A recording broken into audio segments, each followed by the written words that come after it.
Hey you guys, this is Jessica and I'm here for part 2 of the drum sounds of the 70s, and today we're looking at the latter half of the decade. The 70s were an incredibly transformative time for music. Entire genres would rise and fall throughout that decade, and with them all kinds of different sounds and flavors would be used for drum sounds. Increased track counts and increased fidelity would open up the possibilities of what drums could sound like, and we started to get much more impactful drums that were much bigger parts of the mix, and much more creative ways to use them. There are obviously thousands upon thousands of fantastic drum sounds from the 70s, and we've actually covered a lot of those in our other series, What's That Sound? Definitely check those out, but today we are just going to be looking at Breathe by Pink Floyd from The Dark Side of the Moon and Sir Duke by Stevie Wonder.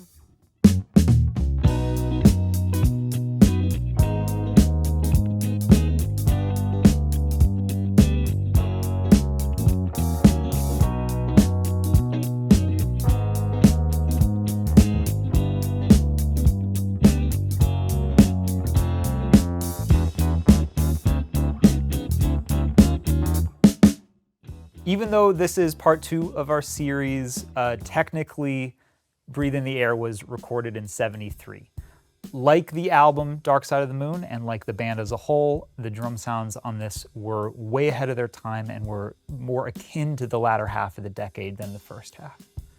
It was engineered by Alan Parsons at Abbey Road Studios. Dark Side of the Moon was a masterclass in what fidelity could be, in creativity, and in space. The drummer on this track was Nick Mason, and he would have used a Ludwig Super Classic kit on this recording. Today we have a mix of different kits. We have the 2 Ludwig Super Classic floor toms, a Gretsch rack tom, and a Ludwig Vista-like kick drum with the front head taken off and stuffed with a blanket. We used Chad Smith's signature Pearl snare drum. For our cymbals, we used Paiste 602 14-inch hi-hats. We have a 16-inch Paiste Fast Crash. Then we had the 21-inch K-Sweet Ride from Zildjian and a 20-inch Giant Beat Crash from Paiste.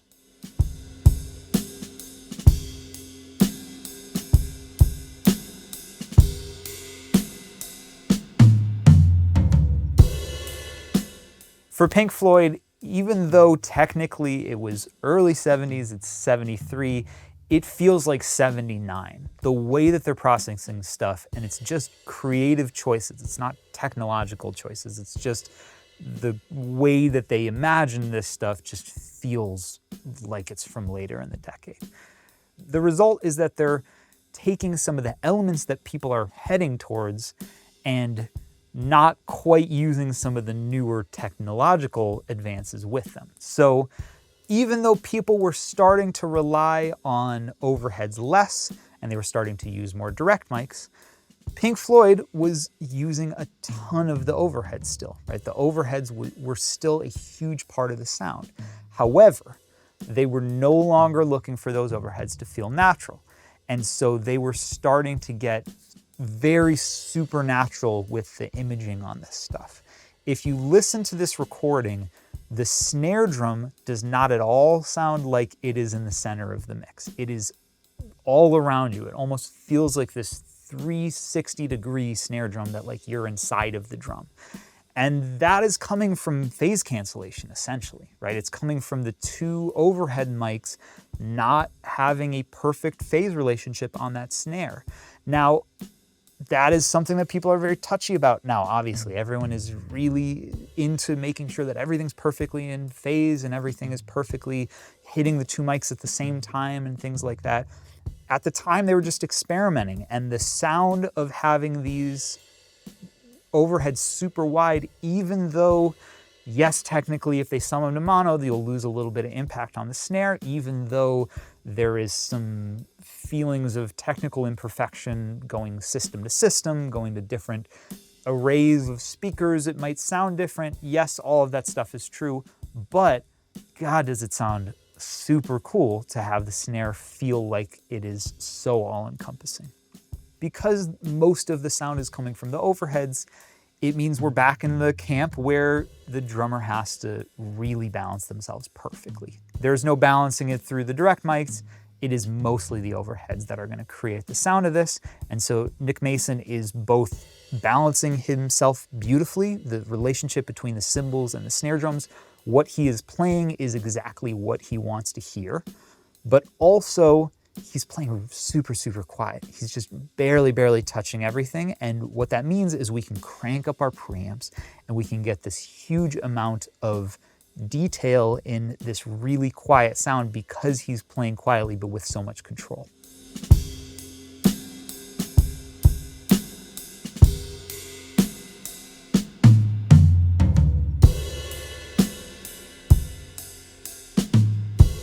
The mic choice on these overheads goes hand in hand with the processing on them. So the mics, we are using Coles 4038s, which was common at the time to be using. They're really old ribbon mics. They're super dark, they're super huge sounding. And to be honest, alone, they don't sound anything like what this recording sounds like. However, they take EQ incredibly musically. And this is kind of the thing with these mics, is even though they're so dark and even though they are not necessarily characteristically the sound that everyone's looking for right out of the box, or if you just plug them in, they don't really sound like what you want these old recordings to sound like. If you add EQ, it sounds totally natural in a way that it does not necessarily sound on adding EQ to a dynamic mic or adding EQ to a condenser mic.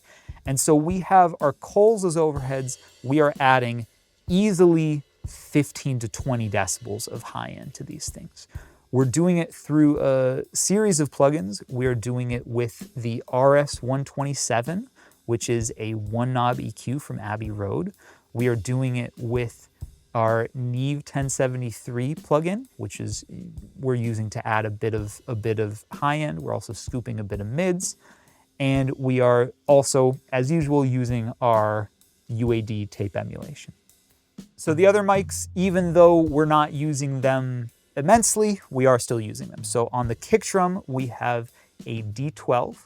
On the snare drum, we have a U87. And on the toms, we have 57s. I think they may have been using D19s at the time, but we don't have any today, so we use 57s. So the last piece of the puzzle here is our reverb, which we are using a EMT 140 plate. We're using the emulation by Arturia. We are EQing it a bit going in because we don't want it to get too boomy. The reverb is kind of pretty prominent in this recording. It's like a pretty big part of the sound, and it also is longer than many reverbs at the time. They were really taking chances with this stuff and starting to have this really expressive sound that was based on the way that it was being recorded. And so we are adding a good amount of this 140 plate to it. The last thing that you'll notice is that we haven't mentioned any compression still. Still, a lot of the drums at the time were not really getting heavily compressed. And even though these drums are so in your face, the dynamics of them are very controlled, so they don't really need compression, and you're not really hearing a lot of compression. All of the impact is just coming from the intimacy of having the mics close and of having the preamps loud and having everything get saturated by the tape machine so that it ends up really close in your face.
Last in our exploration of the 70s, we get into the song Sir Duke by Stevie Wonder off the album Songs in the Key of Life from 1976.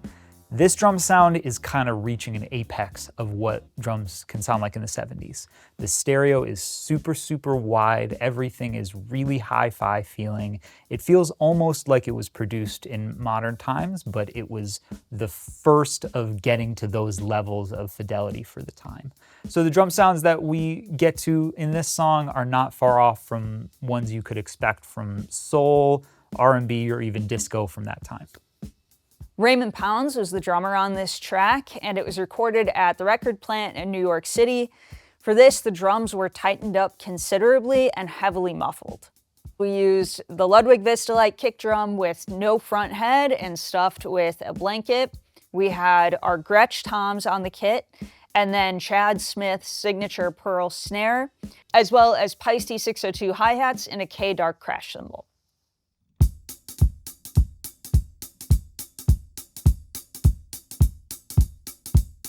For Sir Duke, we've kind of come to peak 70s sound. All of the things that we've been talking about this whole time are kind of reaching the maximum that they can go. So the stereo imaging is wild on this song. It's super wide, it's super separate, everything is super, super individual and kind of disconnected, but in an interesting way.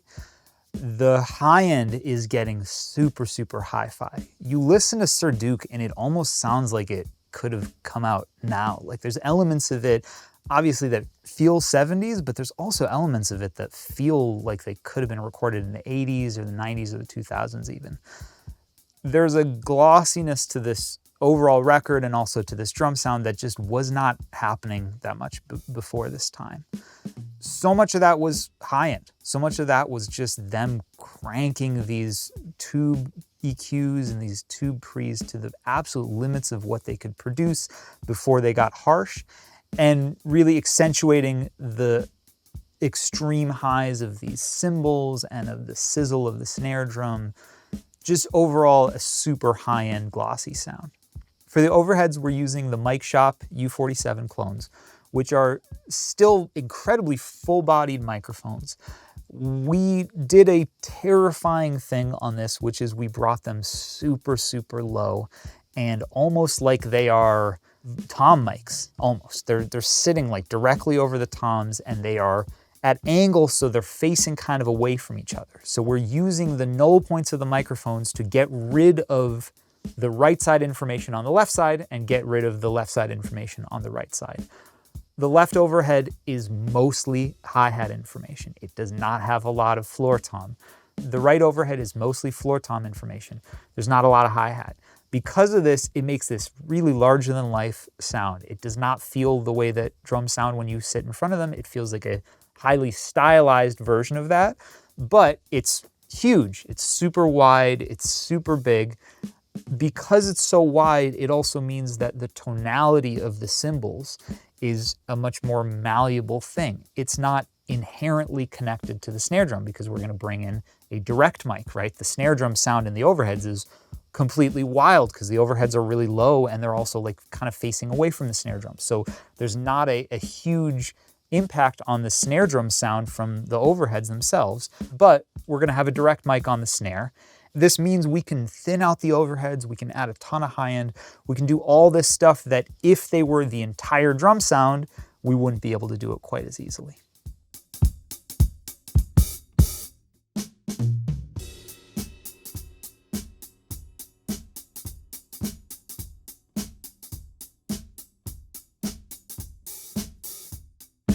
We have our direct mics that we're adding to this. We have a KM84 on snare. That is a fantastic small diaphragm condenser mic that people used a lot at the time. It's really, really natural. It is not like a 57 in that it has this like mid-range push. It is much more full-bodied and natural. It also can't handle an immense amount of SPL, so it's harder to use on modern recordings, but you can use it on something like this because they're just not hitting the drums very hard. On the toms, we're using 421s. This is kind of the era that those started getting used a bit more. So this is starting to get the resemblance to our modern tom sounds. And we are using an RE20 on kick drum.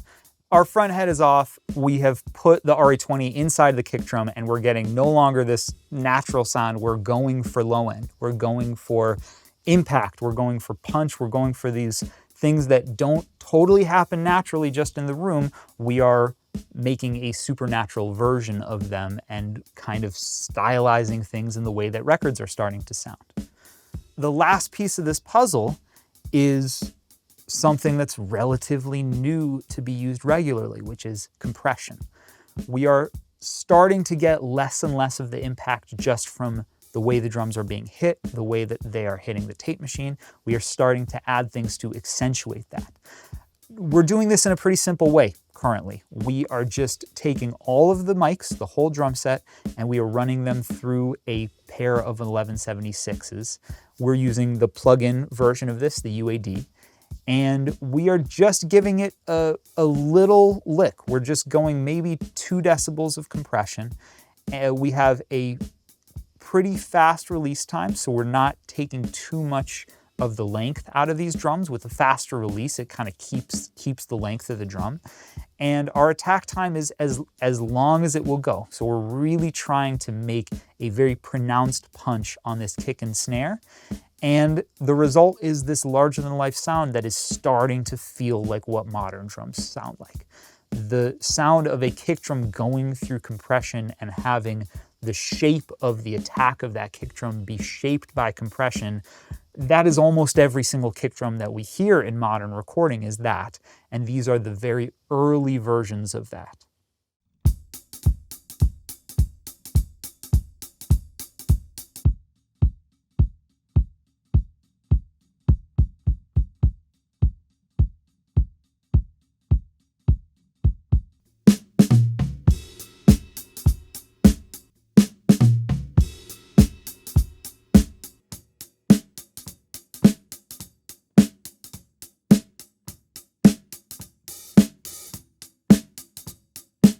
So as far as reverb is concerned, through the decades, we've been kind of getting into these different sounds. Early 60s, there's tons of this chamber reverb on all this stuff. Later 60s, things start to get a little bit drier and also a little bit of plate. Early 70s, there is still a decent amount of like plate reverb on a lot of stuff. And as we're getting into the late 70s, people start experimenting with very little reverb. This is as things start to get like deeper into funk music and styles of music that the spaces between the sounds is almost more important than the actual sounds themselves. So as far as we can tell, there's pretty much no reverb on these drums, and there's many, many funk recordings from the time that are also doing basically no reverb.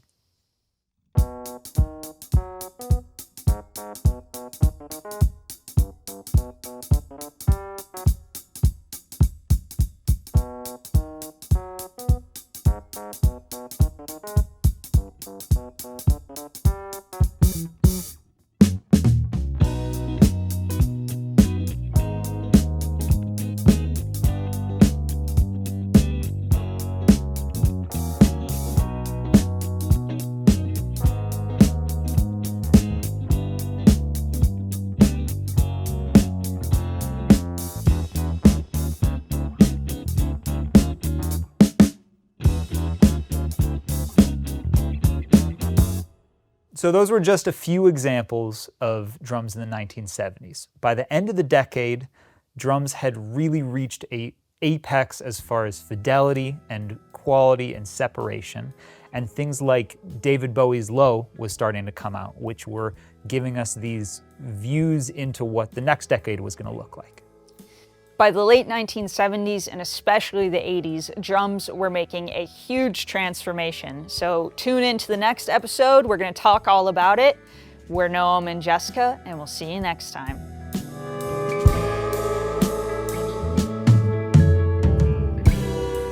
Don't you fucking laugh. Don't move.